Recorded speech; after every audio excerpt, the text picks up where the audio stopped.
Hi there. Welcome to Travis Laughs.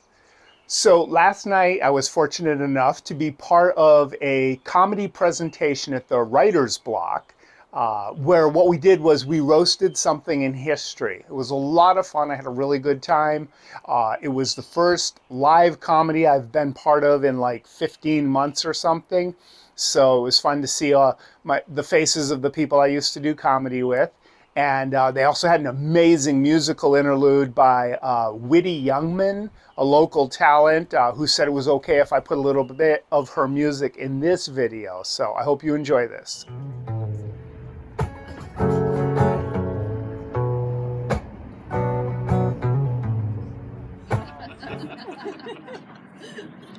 It's been a long time since I did this, and I have a lot of information to get through and very little time to do it. So if you guys could help me out here, do me a big favor, and just kind of like don't laugh until the very end of the whole story. It's really helpful. So I don't know anything about history. I told them, look, I get off work, I come home, I slam a bunch of drinks, and I pass out. I don't know about history. And they're like, Travis, that's perfect. There's been history. All through history, there's been alcohol. So you can talk about anything except Prohibition, where there wasn't alcohol, it was illegal. And I'm like, what? That sounds horrible. Ooh, I'll roast Prohibition. So here we go. Prohibition. That probably sucked, right, guys? All right, let's get your host back up here. And okay, no, I'm kidding. Because I know you guys are asking yourselves, Travis, what is Prohibition and how did it come to happen? And those are really good questions. You're a very smart audience, and I'm not pandering when I say I respect and love every one of you. All right, so Prohibition was that time 100 years ago when through an act of Congress, the producing, transportation, buying, or selling of alcohol was illegal. And the way it happened was through something called the temperance movement. The temperance movement was where a bunch of people, mostly women, got together and said, you know, men getting drunk and making bad judgments is the cause of a lot of the problems we're having right now. So a real easy solution is just make it a crime to drink. And so they organized into political groups, and groups like the Anti-Saloon League, and they had a famous member you may have heard of named Carrie Nation. She had an important message, and she asked the American people, listen to the better angels of your nature when it comes to alcohol. Be mature, be dignified. And she drove this message home by snatching up rocks from the road and just blasting them through the windows of the nearest saloons. A lot of people actually supported temperance, like the Ku Klux Klan, by the way. Although, to be fair to the Klan, and I don't know that I've ever said that before, I don't think it was actually the alcohol that they were against. It was just they were supporting their politicians who were running on a platform of saying that everything wrong with the nation was the fault of minorities and immigrants. And I know that's really uncomfortable, but there's a good side to this. That was the time when all Americans agreed that as a family, never again would we support anybody who tried to weaken and divide our nation by using things like race and national origin. So good job, us. We worked that one out. Anyway, it didn't matter who joined the Prohibition movement. It wasn't going to pass.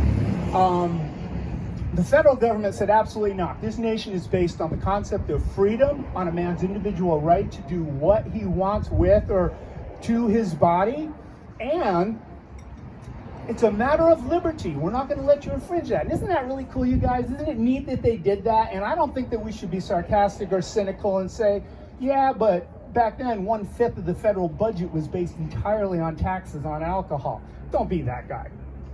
Although, shortly thereafter, something called the income tax came out. And the next time that Carrie Nation went and talked to her politicians, she was told, you want what? You want to take away the booze? Take away the booze. To hell with the lushes. I don't care. Get out of here. I'm busy counting these fat stacks of cash, yo. Okay, so the 18th Amendment was enacted. And among all the drinkers in the nation, the mood is probably best illustrated by a quote by Meredith Bickerton, Pennsylvania mother of 9, who said, alas, it seems nigh unto 8 years since last that amber fluid flowed across my tongue with its comforting numbness, imbuing in me once again a marginal will to live despite all my travails. travails is a word from the early 1900s, I think means children. Now, when she said 8 years, it had actually only been 2 months since the start of Prohibition. But when you're not waiting for a decent hour to have your first cocktail and you don't have daytime television, it's really easy to lose track of time, especially if you can't send the kids outside to entertain themselves by throwing rocks through the window of the local saloon because they're all boarded up now. But at least Meredith, as she slowly lost her mind, had the comfort of knowing that the rest of the nation was in the same boat with her, right? Wrong. See, here's the thing. The 18th Amendment didn't say you couldn't drink alcohol. And it was a year between the time when they passed it and the time when they enacted it. So for 1 full year, people could stock up on alcohol if they had disposable income. And stock up they did. Alcohol just flew off the shelves, kind of like ammunition every time a Democrat's elected. And even President Harding had a giant liquor cabinet moved in the White House and fully stocked so that during Prohibition he could have something to drink. But what about the poor people? What about the people that live paycheck to paycheck? What were they going to do when they needed a drink? Well, they had a couple of options, actually. They could do without, or they could make their own. This was the time that brought us something called Bathtub Gin. All right, this is kind of a do-it-yourself alcohol. It was sort of like a science fair project that you hope would get you drunk without killing you or blowing your house up.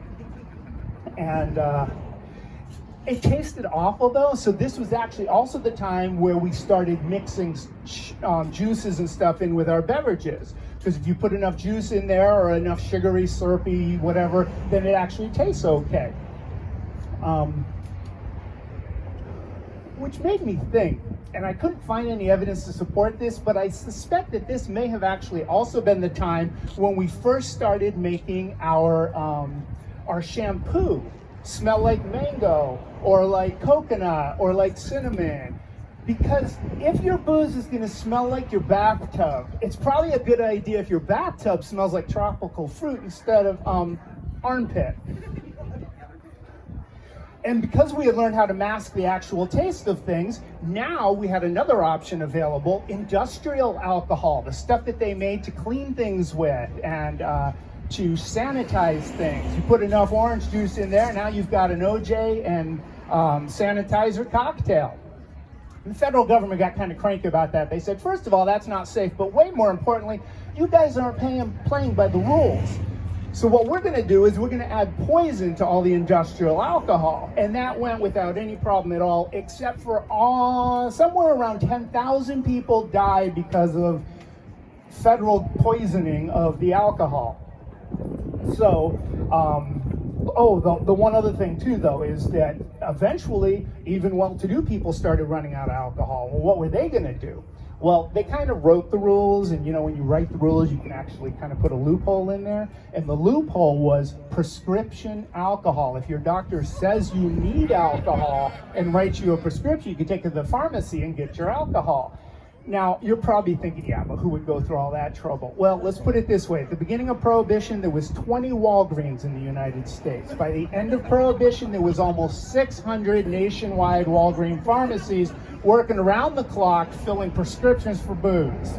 So, between the ludicrousness of that and all of the mob violence and everything else that was happening, eventually there began to be a movement to repeal this amendment, led mostly by women who had realized men don't need to be drunk in order to make foolish decisions and ruin things. So, finally, Prohibition was repealed, and I think the nation's drinkers probably can be best summarized in the words of Meredith Pinkerton, Pennsylvania mother of 14 now, when she said, "Make mine a double."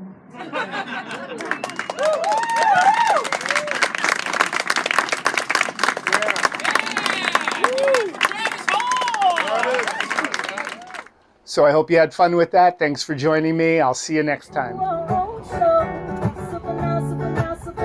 gonna let you go.